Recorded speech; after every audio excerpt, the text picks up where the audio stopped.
Friends, तो आज की वीडियो में क्या देखने वाले हम लोग, कॉस्टिक एम्ब्रिटलमेंट। ये भी टाइप ऑफ कोरोजन है, मतलब कोरोजन होने के अलग अलग टाइप बताया था ना आप लोगों को, बहुत सारी चीज़ें। ओके, तो पहला क्या पढ़ा था हम लोगों ने, जस्ट थोड़ा सा रिवाइज कर रहा हूँ। एक गैल्वेनिक कोरोजन था, हम लोगों ने पढ़ा था, ठीक है। दूसरा क्या पढ़ लिए थे, फिटिंग कोरोजन। ओके, तीसरा क्या पढ़ रहे थे, डिफरेंशियल एरेजन कोरोजन, डिफरेंशियल एरेजन कोरोजन। चौथा अभी लास्ट क्लास में क्या देखा हमने, वाटरलाइन कोरोजन, वाटरलाइन कोरोजन। अब ये जो पांचवा टाइप है आपका, ये अलग होता है इन सब से, ठीक है। जैसे भी ये जो कॉस्टिक एम्ब्रिटलमेंट लिखा हुआ है आपका, कॉस्टिक एम्ब्रिटलमेंट कोरोजन। कॉस्टिक का मतलब होता है आपका, कॉस्टिक सोडा जानते हो कि नहीं आप लोग, सोडियम हाइड्रोक्साइड को बोलते हैं, नहीं जानते तो लिख लो। कॉस्टिक सोडा ये वाला होता है, ठीक है, सोडियम हाइड्रोक्साइड को बोलते हैं कॉस्टिक सोडा। अब देखो, अब इनमें क्या हो रहा था, इन चारों चीज़ों में क्या क्या पढ़ रहे थे हम लोग, इनके अलग अलग कुछ रिक्वायरमेंट हो रहा था जिसकी वजह से कोरोजन हो रहा था। ओके, डिफरेंशियल एरेजन मतलब अलग अलग एनवायरनमेंट बन रहा था, एनोड हो रहा था, कैथोड हो रहा था, सेम चीज़ है। ओके, अब इसमें क्या होगा, यदि मान लो बहुत ज़्यादा बेसिक नेचर होगा आपका, मान लो बहुत ज़्यादा बेसिक नेचर है किसी भी का, तो वहाँ पे जो रेट ऑफ कोरोजन होता है ना, वो भी बढ़ जाता है। ये चीज़ है, ठीक है। तो कॉस्टिक एम्ब्रिटलमेंट इसी को होता है, यदि सोडियम हाइड्रोक्साइड की वजह से या इसके स्टोरेज की वजह से यदि किसी प्रकार का सरफेस डैमेज हो रहा है, या फिर सरफेस डैमेज हो रहा है, या तो फिर लॉस ऑफ मेटल हो रहा है, उसी को तो कोरोजन बोलेंगे। ओके, ये चीज़ हो जाता है। तो इसमें क्या होता है, देखिए, what is caustic embrittlement. Caustic embrittlement is a form of corrosion, ये भी एक प्रकार का कोरोजन ही है, ठीक है। Caused by the high concentration of sodium hydroxide. यहाँ पे गलत टाइप हुआ है, आप उसको ऐसे लिखना। ओके, सोडियम हाइड्रोक्साइड, ये चीज़ होता है आपका, सोडियम हाइड्रोक्साइड NaOH को बोलते हैं। ओके, तो ये भी एक प्रकार का कोरोजन ही है, जो किसकी वजह से हो रहा है, high concentration of sodium hydroxide. It is characterized by the formation of irregular intergranular crack. अब इसमें क्या होगा, देखो, उसमें तो कोरोजन होगा तो अलग अलग कलर आ जाता है, येलो कलर, ब्राउन कलर, या फिर पाउडर के फॉर्म में आ जाता था। अब इसको कैसे पहचानोगे यदि इसकी वजह से हो रहा है, तो इसमें देखो कैसे कैरेक्टराइज कर सकते हो, कैरेक्टराइज मतलब इसकी पहचान कैसे कर सकते हो आप। Okay, for the formation of irregular intergranular crack. मान लो यदि इरेगुलर मतलब आपके पास जैसे पपड़ी जमता है कि नहीं, मतलब जहाँ उबड़ खाबड़ वाला प्लेस होगा, मान लो ये आपका सरफेस है, ठीक है। अब और यहाँ पे क्या हो जा रहा है, मान लो इस टाइप का कुछ धब्बा धब्बा आ जा रहा है, धब्बा धब्बा बन जा रहा है यहाँ पे, कहीं बड़ा होगा कहीं छोटा होगा, इसलिए इरेगुलर क्रैक्स बोल रहा है, ठीक है। या कहीं पे इस टाइप का कुछ होगा, मतलब इस इरेगुलर का मतलब होता है सेम साइज़ का नहीं होगा। ओके, इंटरग्रेनुलर मतलब कुछ कुछ बॉल बनते हैं इसमें, मतलब इस टाइप के, ठीक है। अब एक्चुअल में ऐसा दिखेगा नहीं, आप उसको देखोगे तो पता चलेगा, ठीक है। क्रैक्स बनते हैं इसमें ऑन द मेटल्स, मेटल के सरफेस पे। तो particular at the place of high local bend. अब जहाँ पे भी सबसे ज़्यादा कहाँ पे होगा, ये भी particular a place is high local bend, मतलब जहाँ पे बेंडिंग होने के ज़्यादा चांसेस होते हैं, बेंड होते हैं, जॉइंट होते हैं, मतलब क्या होता है, जॉइंट होता है जहाँ पे, as bend as joint causes the caustic embrittlement. Caustic stress corrosion cracking also refers to the caustic embrittlement. अब जो आपका caustic मतलब जो stress corrosion है ना, वो भी किस में आ जाता है, caustic embrittlement में। It is one of the most prevalent condition in the industry and one of the many environmental cracking mechanism that usually occur in carbon steel requirement. Okay, carbon steel, अब carbon है, steel भी बोल रहा है, इसका मतलब ये देखो, एक चीज़ मैं बता देता हूँ, यहाँ पे कार्बन है। अब ये देखो, ये एक ऐसा एलॉय है जिसमें एक जो होता है मेटल होता है, और ये जो दूसरा होता है वो नॉन मेटल होता है, ठीक है। यदि कभी किसी कंपटीशन एग्ज़ाम में पूछेगा, मतलब एक ऐसा एग्जाम्पल, ऐसा कौन सा एग्जाम्पल होगा जिसमें एक मेटल और एक दूसरा नॉन मेटल का यूज़ होता है, एक ऐसा एलॉय का नाम बताओ, तो ठीक है, तो क्या बोलोगे, स्टील का नाम लेना है। इसमें स्टील में क्या होता है, आयरन और कार्बन से मिलकर बना होता है, ठीक है, कार्बन स्टील इक्विपमेंट। तो but can also affect low alloy and एकॉस, क्या लिखा है, हाँ ये देखो, यहाँ पे एक चीज़ बताया हुआ है, ऑस्टेनिटिक स्टेनलेस स्टील, ये भी एक टाइप ऑफ स्टेनलेस स्टील है, ठीक है, जिसमें अलग अलग कंपोजिशन होता है, आयरन का, निकल का, क्रोमियम का और कार्बन का, ठीक है। इसमें अलग अलग कंपोजिशन होगा, उसको बोलते हैं ऑस्टेनिटिक स्टेनलेस स्टील, ठीक है, ये चीज़ होगा इक्विपमेंट। इसमें इसको चेक करते हैं। Okay, the caustic environment those containing high concentration of sodium hydroxide. अब सोडियम हाइड्रोक्साइड में क्या एक बात क्या किया था, बेसिक नेचर। अब बेसिक नेचर देखो, सोडियम हाइड्रोक्साइड का तो होता ही है, पोटेशियम हाइड्रोक्साइड का भी तो होगा, मतलब उसके ग्रुप में जो होगा जैसा। ओके ओके, तो कॉज क्रैकिंग मोस्ट। अब बहुत ज़्यादा बेसिक होने की वजह से कॉन्सेंट्रेशन उसमें ज़्यादा हो जाता है, तो वहाँ पे क्या हो जाएगा, क्रैकिंग होना चालू हो जाता है। ओके, वही चीज़ बोल रहा है। तो often welding due to the high residue stress but can also impact base metal with high residue stress. इसकी वजह से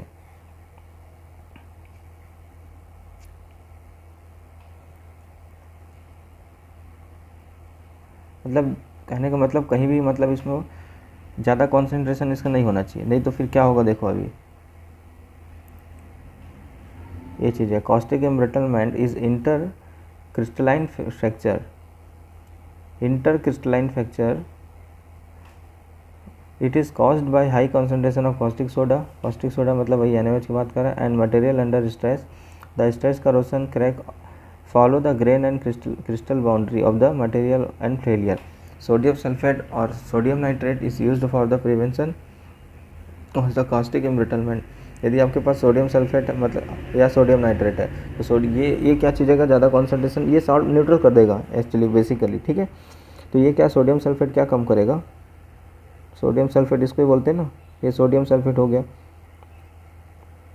और सोडियम नाइट्रेट हो गया आपका, ये डबल होगा आपका, ठीक है। ये सोडियम नाइट्रेट हो गया, ये दोनों क्या करते हैं, प्रिवेंशन के लिए करते हैं, ताकि सोडियम हाइड्रोक्साइड का क्या हो जाएगा, ये क्या हो जाएगा देखो ना, यदि मान लो सोडियम हाइड्रोक्साइड बन रहा है यहाँ पे, तो ये क्या हो जाएगा, sodium hydroxide sodium sulphate,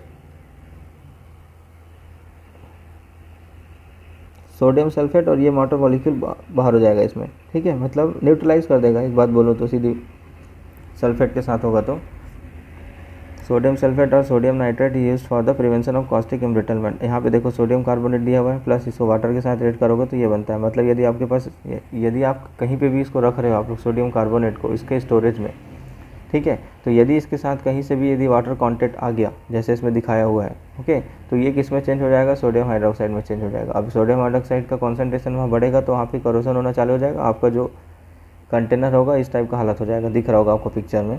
okay, यही चीज़ बता रहे हैं यहाँ पे। यदि सोडियम हाइड्रोक्साइड और इसके जगह यदि वाटर इसको मिल गया तो मतलब इसको सेफ से रखना है, इसको मॉइस्चर हो या जहाँ पे ज़्यादा गीला ना हो, इस टाइप से जगह पे नहीं रखना है इसको, नहीं तो क्या हो जाएगा, यही है, केमिकल तो होगा ही वेस्ट, साथ में ये भी हो जाएगा। It can found in highly stress area in boiler. Boiler में भी यही सेम चीज़ होगा इसमें, such as the tube and tube plate connected riveted head and steam and boiler mountain. मतलब एक जो बॉयलर होता है उसके पार्ट की बात कर रही है, ठीक है, वहाँ भी इस टाइप के होने के चांसेस पूरे हैं। अब इसका प्रिवेंशन कौन कौन सा है इसमें दिया हुआ है कुछ कुछ। तो caustic embrittlement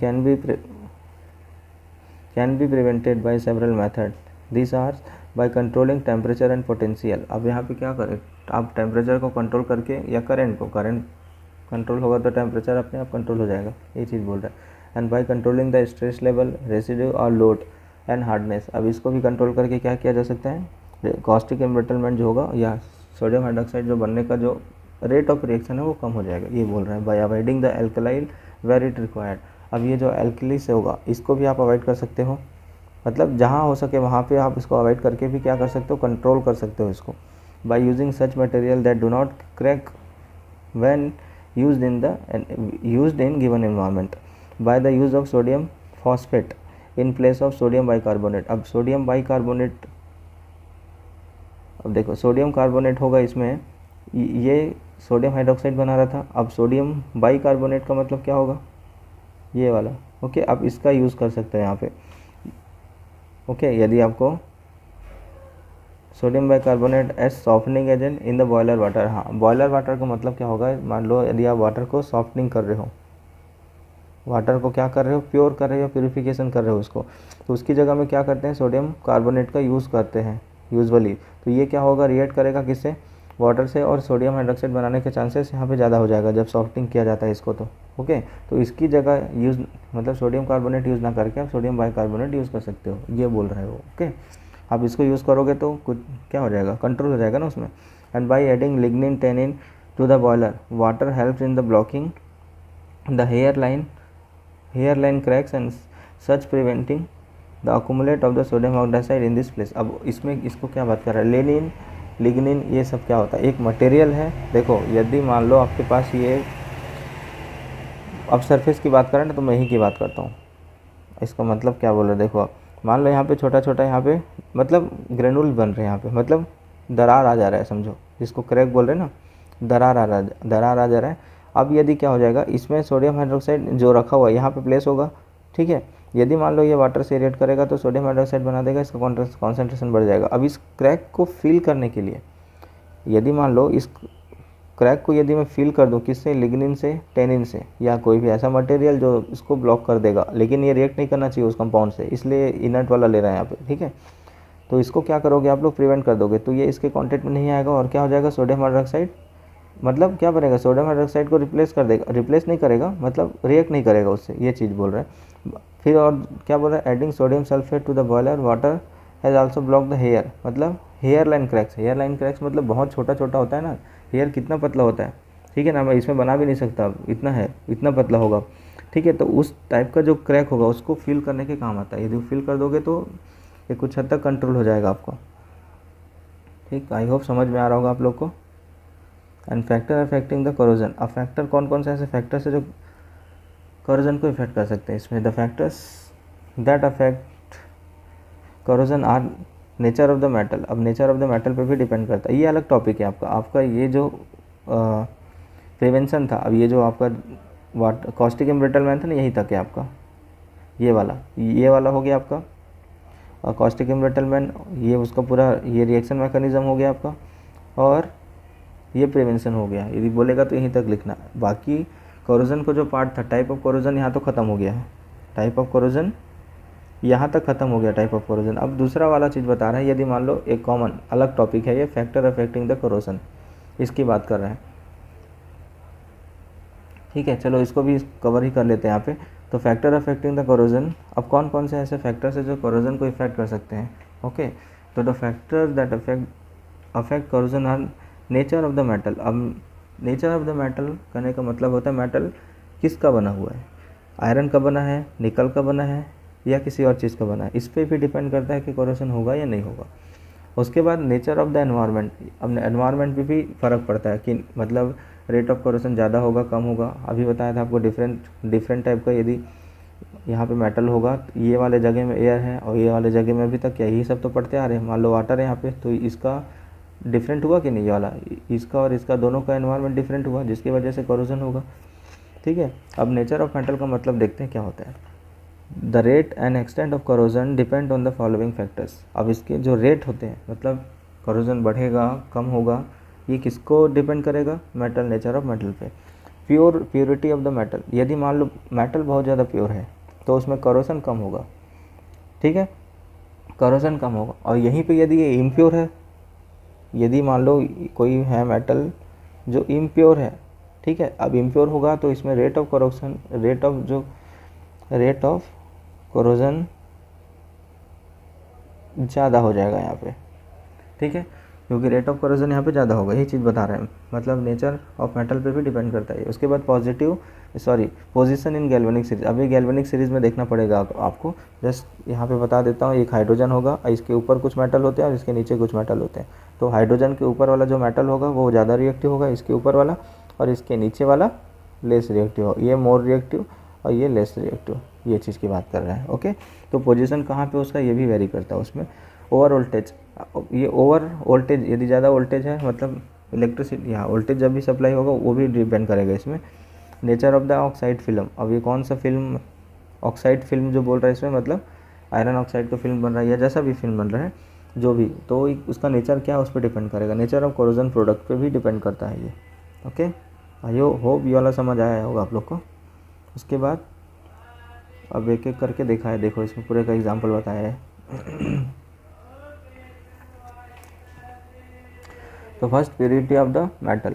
heterogeneity of the metal is due to the presence of impurity, जो अभी बताया मैं, impurity which forms tiny electrochemical cell at the expose part and the anodic part get corroded. ये वाला जो हम लोगों ने इसका जो एग्जांपल बताया था, किसमें बताया था आपको, गैल्वेनिक कोरोजन में, ओके।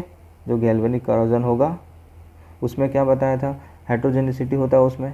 ओके, ये मान लो कॉपर है और एक जगह जिंक है, तो इन दोनों में क्या होता है, अलग अलग या इसका एग्जांपल ले सकते हो या आयरन और कार्बन का ले सकते हो, ठीक है। इनकी वजह से तो यहाँ पे स्मॉल केमिकल सेल बन रहा था और क्या हो रहा था, कोरोजन को इम्प्लीमेंट कर रहे थे यहाँ पे, जिसकी वजह से गैल्वेनिक कोरोजन पढ़ रहे थे हम लोग, ठीक है। डाई मेटेलिक कोरोजन भी बोलते हैं इसको, बताया था ना आप लोगों को, प्रीवियस वीडियो आप लोग देखिए, तभी आप लोगों को समझ में आने वाला है ये सब चीज़ें। तो अब दूसरा क्या था, इलेक्ट्रोड पोटेंशियल, या इसी को बोलते हैं सेल पोटेंशियल, ओके, या इसको क्या बोल सकते हो, सेल पोटेंशियल, इलेक्ट्रोड पोटेंशियल का। तो metal with higher reduction potential do not corrode easily, जो भी नीचे होगा हाइड्रोजन के, एक यदि मैं नॉर्मल भाषा में बोलूँ इसको, तो जो भी हाइड्रोजन के नीचे में आएगा, गैल्वेनिक सीरीज़ बोलो। गैल्वेनिक सीरीज़ क्यों बोले थे, क्योंकि साइंटिस्ट का नाम था इसका, मैं इसको गलत लिख दिया हूँ, इसको जी हमेशा बड़ा लिखना, गैल्वेनिक वाला साइंटिस्ट का नाम है, ठीक है। उसके बाद क्या करोगे, जो भी हाइड्रोजन के नीचे होगा इसमें, अभी जैसे प्रीवियस में बताया था, वो क्या होगा, वहाँ पे करोजन कम होना, मतलब इनट होता है, वो बहुत ज़्यादा स्टेबल होना चाहता है, स्टेबल हो जाता है हाइड्रोजन के नीचे वाला जितना भी आता होगा आप लोगों का, या कम रिएक्टिव होता है, ऐसा बोल सकता हूँ मैं, एकदम इनट बोलने से नहीं होगा। And do not corrode easily, तो दे आर नोबल मेटल्स, अब वो बहुत ज़्यादा रिएक्ट नहीं करता है, इसलिए उसको क्या बोलते हैं, noble metals, like gold, platinum, silver, where is the metal with lower reduction potential होगा इसमें, okay. And readily undergoes the corrosion, अब रेडली अंडरगोज कोरोजन कौन सा होगा, जिंक होगा, मैग्नीशियम होगा और एल्यूमिनियम होगा, क्योंकि ये ऊपर में आता है इसके हाइड्रोजन के। उसके बाद position of the metal in galvanic series, same चीज़ बोल रहे हैं यहाँ पे, गैल्वेनिक सीरीज की बात कर रहे हैं। The metal which possess low reduction potential and occupy high end of the galvanic series undergoes corrosion easily when two metals are in electrical contact in presence of an electrolyte, then the metal which is more active undergoes corrosion, like zinc, और इसमें कितना हो जाएगा आपका, zinc और copper में सबसे ज़्यादा रिएक्टिव जिंक होगा, तो इसका corrosion होना चालू हो जाएगा। and the rate of corrosion depends on the difference in their position in galvanic series, greater the difference more will be the extent of corrosion rate, ठीक है। अब इसके बीच में जितना ज़्यादा डिफरेंस होगा, जितना ज़्यादा कहने का मतलब होता है, मान लो यहाँ पे कोई ABC करके लिख दे रहा हूँ मैं आपको, ओके, ये वाला ABC, ये वाला हाइड्रोजन है आपका बीच वाला, ठीक है।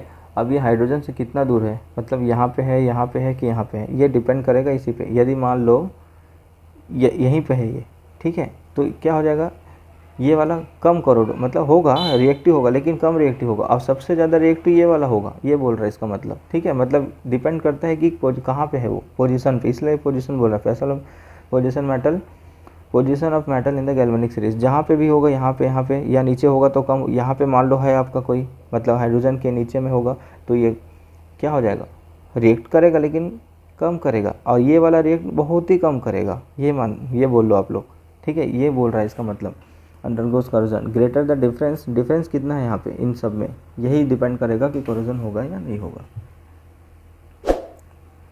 उसके बाद फोर्थ है आपका relative area of anodic and cathodic cells. When two dissimilar metals are in contact, the corrosion of the anodic part is directly proportional to the area of cathodic and anodic part, and the relative area of corrosion is influenced by the cathodic anodic। मतलब देखो ये किस पे, एक और चीज़ पे depend करता है, जैसे कि आपका इलेक्ट्रोकेमिकल सेल है, ओके, यहाँ पे एक इलेक्ट्रोड लगा हुआ है, यहाँ पे दूसरा इलेक्ट्रोड लगा हुआ है, तो इन दोनों के बीच का डिस्टेंस मतलब कितना है, या आप इसको इधर रख रहे हो या इधर रख रहे हो, इस पर भी डिपेंड हो रहा है ये, ओके। मतलब आप कितना इसको कर रहे हैं यहाँ पे, तो इस पर भी डिपेंड हो रहा है ये relative area of the cathodic and anodic area. या एक चीज़ और बोल सकते हैं इसमें, relative area of cathodic and anodic. यदि मान लो सपोज आपका ये जो इलेक्ट्रोड का साइज़ है, मतलब जो लेंथ नहीं, विथ, इसकी बात करो, विथ, ये कितना पतला है या कितना, ये कितना पतला है या कितना विथ है या मोटा है जितना, ठीक है, ये इस पर भी डिपेंड करता है, ठीक है। इस एनोडिक पार्ट पे कितना, देखो इलेक्ट्रॉन यहीं से आएगा ना भाई, ज़्यादा होगा तो इसमें कुछ अलग इफेक्ट होगा, कम होगा तो इसमें कुछ अलग इफेक्ट होगा, यही चीज़ की बात कर रहा है इसमें, ठीक है। ये relative area of anodic and cathodic cell पे, इस पर भी डिपेंड करेगा, कोरोजन ज़्यादा होगा कम होगा। उसके बाद physical state of the metal, physical state of the metal with the small grain size have more tendency to undergoes corrosion, and metal with more stress strain also undergoes the corrosion easily। अब इसमें क्या होगा, physical matter पे भी होगा। यदि आप small grain size का मतलब आप क्या बोल सकते हैं इसको, जैसे कि रफ मेटल यूज़ कर रहे हो आप, ठीक है। मान लो एक बहुत अच्छा मेटल है आपके पास और एक रफ मेटल है, रफ मेटल हो जिसमें पपड़ी जमा है या कुछ मतलब कुछ डैमेज होगा, मान लो डैमेज होगा, तो इसमें सबसे ज़्यादा होगा, इसमें कम होगा। यही चीज़ बोल रहा है physical state of metal and hydrogen over voltage. इसका मतलब क्या है देखो, when the cathode reaction is hydrogen evolution type, मतलब ऐसा कोई रिएक्शन या कैथोडिक रिएक्शन जो हाइड्रोजन इवोल्यूट करता है, मतलब हाइड्रोजन देता है। And the metal with lower hydrogen the over voltage on its surface is more susceptible और फॉर करोसन, मतलब ये बहुत ज़्यादा इसका यदि मान लो हाइड्रोजन, इसमें क्या बोल रहा है, with lower hydrogen over voltage its surface is more susceptible for the corrosion, and since the liberation of hydrogen is gas is easily at this condition, hence the cathodic reaction is very fast। यहाँ पे जो cathodic reaction बहुत fast होने वाला है, and which is turns make to anodic reaction fast. अब anodic reaction, अब cathodic reaction fast हो रहा है मतलब इलेक्ट्रॉनों को जल्दी से गेन कर रहा है वो। देखो जस्ट कॉमनली मैं बताता हूँ, जैसे कि ये एनोडिक हम लोगों ने अभी तक किस में देखा है, यही वाला देख रहे थे ना, या कॉपर हो रहा था इसकी जगह, ठीक है। मैं कोई भी मेटल से समझा दे रहा हूँ तो ये सॉलिड में चेंज हो जा रहा है। अब ये इलेक्ट्रॉन गेन कर रहा है इसलिए इसको रिडक्शन बोल रहे हैं, या कैथोड वाला पार्ट बोल रहे हैं, इसको कैथोड वाला पार्ट बोल रहे हैं ना। अब ये बहुत ज़्यादा इलेक्ट्रॉन गेन कर रहा है, इसका मतलब डेफिनेटली यहाँ पे जो एनोड में रिएक्शन हो रहा होगा तो फास्ट हो रहा होगा, मतलब ये इलेक्ट्रॉन रिलीज जल्दी से कर रहा होगा ना, तभी तो यहाँ पे ये रिएक्शन हो रहा है। तो वही चीज़ बोल रहा है, hence the cathodic area fast which turns make the anodic reaction fast and hence the rate of corrosion increases, जिसकी वजह से रेट ऑफ करोशन बढ़ जाता है। and higher the voltage and lesser the corrosion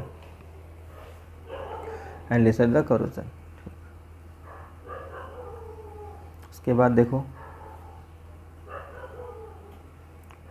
उसके बाद नेचर ऑफ सरफेस फिल्म। अब इसकी देखते क्या होता है, if the corrosion product formed is more stable, जो भी करोशन प्रोडक्ट मतलब क्या बोल रहा है, Fe2O3.H2O, मतलब जो आपका कोरोजन हुआ है उस प्रोडक्ट की बात कर रहा है। मोर स्टेबल, बहुत ज़्यादा स्टेबल होगा, ठीक है, या इनसॉल्युबल होगा और नॉन पोरस होगा, ठीक है। It can act as a protecting layer. यदि मान लो सरफेस में, आप लोगों को आयरन के केस में बताया था ना, यदि कोई मेटल है और इसको मान लो यहाँ पे सरफेस है जो ग्रीन कलर का है, यदि ये हो गया, ठीक है, ये तो सरफेस फिनोमेना है ना, तो ये इसको प्रोटेक्ट कर दे रहा है। ये क्या बन जा रहा है, ग्रीन कलर का प्रोटेक्टिंग लेयर बन रहा है ना, तो इसको प्रोटेक्ट करने का भी काम कर रहा है, ठीक है। अब देखते हैं, प्रिवेंट द फर्दर कोरोजन, मतलब आपको जो फिर से इसके अंदर का जो कोरोजन होना ये क्या हो जाएगा, बंद हो जाएगा, ठीक है। यदि मान लो बाई चांस किसी भी वजह से यदि आयरन ऑक्साइड का ये जो लेयर है जो ग्रीन कलर का बनाया हो, ठीक है, ये यदि हट जाए तब इसके अंदर कोरोजन होगा, नहीं तो तब तक के लिए तो सेफ है ना। जैसे कि एग्जाम्पल इसमें टाइटेनियम, एल्यूमिनियम एंड क्रोमियम, ठीक है। If the corrosion product is porous, अब पोरस होगा, वोलेटाइल होगा या सॉल्युबल होगा, तब क्या होगा, देखो अब सपोज आपके पास ये मेटल है, ठीक है। अब यहाँ पे जो जमा हुआ है, मान लो एक सिंगल लाइन से दिखा दे रहा हूँ मैं, ठीक है, ये कोरोजन वाला पार्ट है, ठीक है, ये मान लो कोरोजन हो गया यहाँ पे, ठीक है। यदि ये किसी और वाटर से आया, मतलब पोरस का मतलब क्या होता है, इसके अंदर जाने का रास्ता होगा, मतलब पोरस होगा, छोटा छोटा ऐसा उसमें होल होगा, ठीक है, जो क्या काम करेगा अंदर की ओर, मतलब देखो यहाँ से कुछ आएगा फिर ये अंदर आ जाएगा, वाटर हो चाहे एयर हो चाहे कुछ भी हो, ठीक है, तो इससे रिएक्ट करेगा और यहाँ के जो मेटल्स होते हैं उसको डैमेज करने लगेगा। वोलेटाइल का मतलब होता है ऐसा मटेरियल जो जल्दी से इवापोरेट हो जाए या सॉल्युबल हो जाए। इन तीनों कंडीशन में क्या हो रहा है, आप अलाउ कर रहे हैं कि यहाँ का जो ऑक्सीजन होगा या वाटर होगा ये इनसाइड जाए इसके और कोरोशन को बढ़ाए, यहाँ पे ये चीज़ होता है, ठीक है। तो it further enhance the corrosion. यदि इस टाइप का कोई नेचर हुआ, जैसे यही नेचर ऑफ सरफेस फिल्म, यदि प्रोटेक्टिंग हो गया तब तो कोई दिक्कत नहीं है। यदि वो वोलेटाइल पोरस हो गया, वोलेटाइल हो गया या सॉल्युबल हो गया, किसी भी वजह से ये लेयर हट गया, तो क्या हो जाएगा, फिर फर्दर कोरोजन चालू हो जाएगा यहाँ पे जो मेटल बचा हुआ है उसका। ये है इसका मतलब, ओके। तो इसका एग्जाम्पल क्या है, आयरन हो गया, जिंक हो गया और मैग्नीशियम हो गया, ये चीज़ है, okay. I hope you understood. And nature of the environment, अब इस पर क्या डिपेंड करेगा, nature of the environment, video थोड़ा लंबा हो रहा है लेकिन कवर हो जाएगा, ठीक है। नेचर ऑफ एनवायरनमेंट, टेम्परेचर पे अब the rate of corrosion reaction increases with increases the temperature. यदि आप इनको इंक्रीज़ करोगे तो टेम्परेचर भी बढ़ेगा, मतलब डायरेक्टली प्रोपोर्शनल बोल रहा है। ह्यूमिडिटी इन एयर, अब कितना ज़्यादा मॉइस्चर कंटेंट है एयर में आपका, इस पर भी डिपेंड करता है। द मॉइस्चर और humidity present in the atmosphere furnishes water to the electrolyte which is essential for setting up on electrochemical cell. ये ज़्यादा हेल्प करते हैं एक्चुअली, इलेक्ट्रोकेमिकल सेल को बढ़ावा देता है। The oxide film form has tendency to absorb the moisture. अब जो ऑक्साइड फिल्म यहाँ पे जमा है ना, ये वाला जो ऑक्साइड फिल्म होगा, ये भी मतलब इसकी टेंडेंसी होती है कि ये मॉइस्चर को एब्जॉर्ब करे, which creates the another electrochemical cell, तो और ज़्यादा बढ़ा देगा। ठीक है, इसलिए ठंडी के दिनों में या बारिश के दिनों में कोरोजन ज़्यादा होता है एज़ कम्पेयर टू गर्मी के दिनों में। ठीक है, याद रखना है इस चीज़ को। इसलिए गर्मी में आपको ज़्यादा कुछ वो नहीं मिलेगा आपको। ठीक है, और उसके बाद होगा प्रेजेंस ऑफ इम्प्योरिटी ज़्यादा होगा तो कोरोजन भी ज़्यादा होगा। Atmosphere is a contaminated with gases like carbon dioxide, sulphur dioxide, hydrogen sulphide, fumes of H2SO, H2SO4, HCl, etc. and other suspended particles in the vicinity of industrial area. They are responsible for electrical conductivity and thereby increases the corrosion. यदि इनमें से कोई चीज़ होगा तो आपका corrosion ज़्यादा होगा आप लोगों का। ठीक है, एंड pH वैल्यू यहाँ पे क्या हो जाएगा, pH value of the medium has the greater effect of the corrosion and acidic pH increases the rate of corrosion. अब एसिडिक नेचर होगा आपका तो ये भी बढ़ा देगा, बेसिक नेचर होगा तो कॉस्टिक एम्ब्रिटलमेंट में बढ़ रहा था।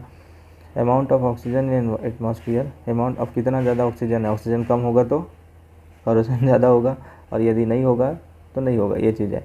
As the percentage of oxygen in atmospheric increases the rate of corrosion also increases. यदि एटमॉस्फेयर में ऑक्सीजन ज़्यादा होगा, कहाँ लिखा है, percentage of oxygen in atmosphere the rate of corrosion also increase due to the formation of oxygen concentration cell and the delay the metal occurred at the anodic part and cathodic part of the metal is protected।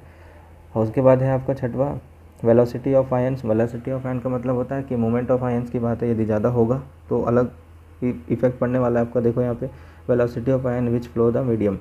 अब velocity ज़्यादा होगा तब क्या होगा, देखो ना, as the velocity of the diffusion of ion in the medium increases the rate of corrosion increases. Obviously increase होगा। मान लो यहाँ पे इलेक्ट्रोकेमिकल सेल है, अब जो इलेक्ट्रिसिटी यहाँ पे ज़्यादा अप्लाई कर रहे हो, ठीक है, मतलब परसेंटेज होता है, मान लो 1 ही वोल्ट दे रहे हो या 10 वोल्ट दे रहे हो तो फ़र्क पड़ेगा ना करोजन के रेट में, यही चीज़ है। चलो आज यहीं पे ख़त्म करते हैं इसको, ओके, आगे देखेंगे नेक्स्ट क्लास में। तब तक के लिए थैंक्स। और